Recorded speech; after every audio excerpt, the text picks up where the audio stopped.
नमो नमः।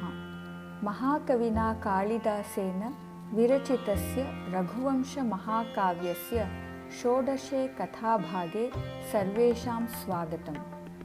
नमो नमः। Welcome to the 16th episode of Raghuvamsham, written by Mahakavi Kalidasa. Itya prasadadasyaastvam paricharya paro bhava avignamastu te stheyah piteva dhuriputrinam. Thus be devoted in her, Nandini's service, until she is propitiated. May there be no obstacles. May you, like your father, stand at the head of those who are blessed with worthy sons. Iti, like this, tvam, you, asyaha aprasadat, until she is pleased, paricharya paraha bhava, you be totally dedicated to taking care of her. Te avignam astu, he is blessing that let there be no obstacles. Pita iva, like your father, putrinam. Putrin is one who has a son, but here we have to take it as satputrinam. In that meaning we have to take, that is, among people who have worthy sons, dhuri, on top, stheyaha, may you stand on top of the list of people who have worthy sons. So Guru Vasishtha is blessing King Dileep for having no obstacles and for the fulfillment of his desire also. Itya prasadadasyastvam paricharya paro bhava avignamastu te stheyah piteva dhuriputrinam. Tatheti pratijagraha pritiman saparigraha adesham deshakalagnya shishyashasituranatah. The disciple, King Dileep, who knew place and time, humbly accepted in a pleasing manner along with his wife the order of his Guru, saying, I will do so. So this verse basically says that King Dileep accepted the orders of his Guru, and there are certain specific things that the verse says. It says for King Dileep, Desha Kalagnaha, that means one who has the knowledge of place and time. So why is that being said here? Because one who has the proper knowledge of place and time will know where to act how, when to act how, all that he will know. So Dileep is such a person. Pritiman, and he is in a very pleasing way he has accepted it.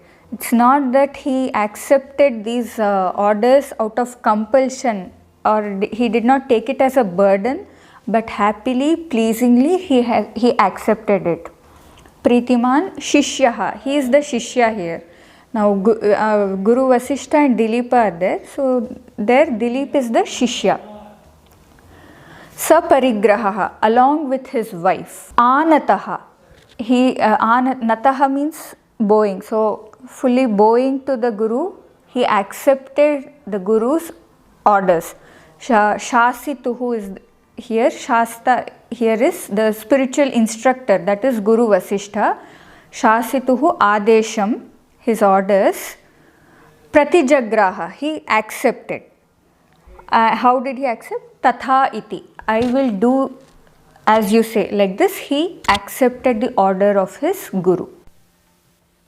Tatheti pratijagraha pritiman saparigraha adesham deshakalagnya shishyashasituranatah atha pradoshe doshagnya samveshaya vishampatim sunussunritavaksrashtuh visasarjoditashriyam. Then, late in the evening, the knowledgeable son of the creator Vasishtha, who always speaks truthful, pleasant words, bade the king, on whom fortune is going to dawn, to retire to bed. So this verse says, Atha Doshagnaha. For Guru Vasishtha, the poet says Doshagnaha means Dosham Janati iti, who knows what will be a mistake, who is aware of mistakes. Why he is using it here is because if Guru Vasishtha keeps King Dileep with him for a long time, then it's wrong, because King Dileep has travelled a long way, he's tired. So he felt it would be wrong to keep King Dileep awake for long. So he's aware of what is wrong. That is why the poet says Doshagnaha for Guru Vasishtha.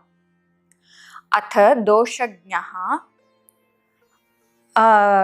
Srashtuhu Sunuhu, the son of creator Brahma. Sunrita one who speaks the truth in a pleasing way is Sunrita. Udita Shriyam, this refers to King Dileep. Udita Shriyam means to the one whose fortune has dawned. Vishampatim, the king, to this king. Shayanaya Visasarja, he asked him to go for bed. And Pradoshe, in the Pradosha Kala. Atha Pradoshe Doshagnya Samveshaya Vishampatim Sunus Sunrita Vaksrashtuh Visasarjodita Shriyam Satyamapi Tapasiddhau Niyamapekshaya Muni Kalpa Vikalpayamasa Vanyamevasya Samvidham. In spite of possessing powers by virtue of his asceticism, knowing the regulations of vow undertaken by King Dileep, offered him materials of the forest life. Kalpavit Munihi. Kalpavit Muni means the sage who can create things in a jiffy. Just by his power of the mind, he can create things. Tapas Siddhau. Satyamapi, though he had this kind of ascetic power where he can create very luxurious things for the king, like a luxurious bed and servants to serve him, all that he can create just in a jiffy through the power of his mind. Even though he had this power, Asya Rajnaha, for this king, Niyama Pekshaya, because the king has now taken the vow and Maharshi Vasishtha is very much aware of his vow. So, and he also knows the niyamas, the rules and regulations of this vow. Vanyam Samvidham Eva Kalpayamasa. Though he had all the power to give luxurious things, he arranged only the things used by forest dwellers. For the king, he arranged the things used by forest dwellers like pots, mats, bark garments. These things only he provided to the king. Satyamapi tapasiddhau niyamapekshaya muni kalpa vikalpayamasa vanyamevasya samvidham nirdishtam kulapatina saparnashalam adhyasya prayata parigraha dvitiyah tachishyaadhyayana nivedita vasanam samvishtak kushashayane nisham ninaya. The king, with his pious wife as the companion, occupied the cottage shown by the head of the ashram, Maharshi Vasishtha. There, laying on a bed made of kusha grass, he, King Dileep, spent the rest of his night, the arrival of which was made known by the Shishya of Vasishtha through Vedic chants. This is the last shloka of the first Sarga. It says, Saha, King Dileepa, Kulapatina Nirdishtam Parnashalam Adhyasya. Kulapati here refers to Guru Vasishtha. Kulapati actually means one who feeds and teaches 10,000 munis. He is given the title of Kulapati. A very interesting fact is, even to this day, we use this word Kulapati in a similar meaning. The vice chancellors of the universities are called Kulapati. So, Maharshi Vasishtha, this indicates that in Maharshi Vasishtha's ashram, there were 10,000 or more munis studying under him. So, being directed by the Kulapati, Kulapatina Nirdishtam Parnashalam, the cottage to which Kulapati directed, Adhyasya, having reached there, Prayata Parigraha Dvitiyaha, along with his wife, Kusha Shayane Samvishtaha, having slept on the bed made of kusha grass. Tat Shishyadhyayana Nivedita Avasanam Nisham Ninaya. So he passed that night there lying on the bed made of kusha grass.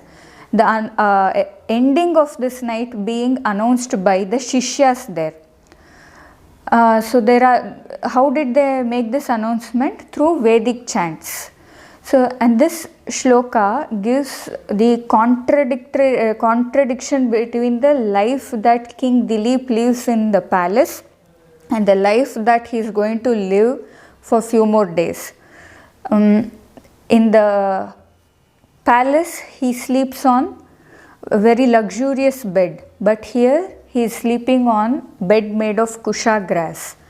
And in the palace, when he goes to bed, he is accompanied by so many servants, but here he is accompanied only by his wife. And in the palace, when he goes to bed, there are bards who sing melodious songs. Then there are instruments also which are played to make the king go to sleep. They play very melodious music. But here he listens to Vedic chants. So this is the contrast in the two ways of living. So this ends the first Sarga of Raghuvamsham. I hope you all enjoyed the first Sarga of Raghuvamsham. I will continue with the second Sarga. But maybe I will take a break in between. So, Dhanyavadaha. Punarmilamaha. Nirdishtam Kulapatina Saparnashalam Adhyasya Prayata Parigraha Dvitiyah Tachishyadhyayana Nivedita Vasanam Samvishta Kushashayane Nisham Ninaya. Please do subscribe to Tattvam YouTube channel and click the bell icon, and don't forget to like and share and comment below this video. If you are interested in learning this beautiful language Sanskritam, please do visit www.tattvam.org. Dhanyavadaha.